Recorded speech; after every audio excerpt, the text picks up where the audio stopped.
Welcome back, guys. Today we're working on the 72 Demon. This is a new project to the shop. We are basically just painting this car. We're going to put it on the rotisserie and do the bottom and inside and everything. But right now we're doing panel blocking. So we are fine-tuning things at this stage. This car was previously bodyworked by the owner. And now we are kind of going over his work and just perfecting it, I'll say. But when we panel to panel things, we're blocking from one panel to the next so that each panel fits exactly perfectly.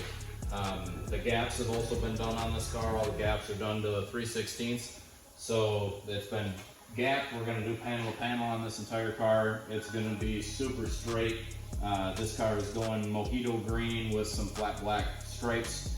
So should be a really cool car. This has a 6.1 Hemi and T56. It's got a lot of modern Challenger interior, the seats, the console, things like that. One thing I think is really cool about this car is that being that it's got the modern 6.1 Hemi, he also incorporated the shaker. So the shaker goes on the engine, that sits down in there like a modern Challenger or something like that. But that's a nice, really nice touch. So when I'm doing panel to panel or when I'm doing bodywork in general, I like to, I'll finish this all out to 80. I'll get everything straight and almost like I'm gonna prime it in 80 grit, and then I'll guide coat it like this. And this will show you a lot of stuff that a lot of people are sanding out of primer and not before primer. This will help prime less, if you will, because as I use this, I've got 150 on here now. So when I finished this out, before I guide coated it, I didn't see these little imperfections. There's a ridge right here, a real faint little ridge, all these deep 80 grit scratches. You really can't see that without guide coat. So once we start blocking this 150 is coarse enough that it will sand out those minor imperfections. It'll sand out those 80 grit scratches. And a lot of guys like to get it straight with 80 and then put glaze over the whole thing and start carving it with 150.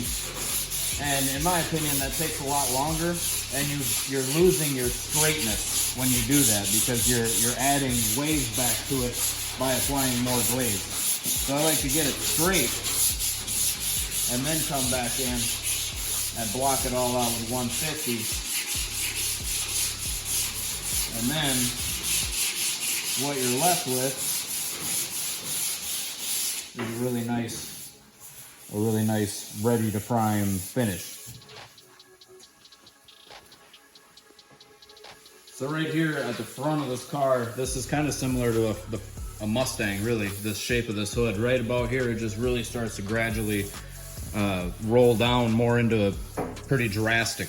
So if you try to take bend a foam block across that, you probably will, but what it's gonna do is if I take this block and go like this, if I actually pry on that block, which most other blocks you have to do, you have to pry on it to get it to that shape.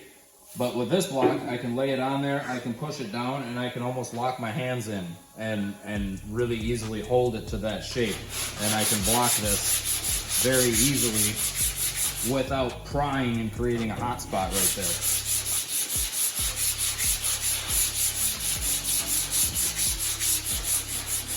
So as I need that block to conform to different shapes, I can just easily hold it with my hand and get it to form to all these shapes and radius to all these shapes at once. So this is a 72 Demon. There's a lot of lines on this car.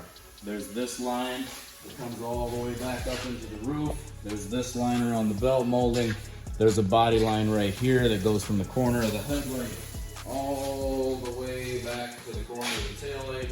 There's a body line down here. This body line starts at the front. It's kind of like a double line. It transitions from this inverted line and it splits. And there's a top line and a bottom line all the way down.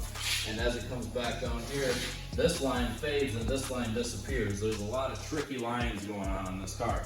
And that's kind of where the paint stick blocks really come in handy, because you can do a lot of fine tuning. You know, this line right here is about, I would say, 1.5 inches maybe wide. So when you take a traditional wider block 2.5 inches wide and you're trying to block on this, as I'm blocking on this, I can't really see what I'm doing on the bottom. I can't really see where I need to stop because my hands and the block are in the way.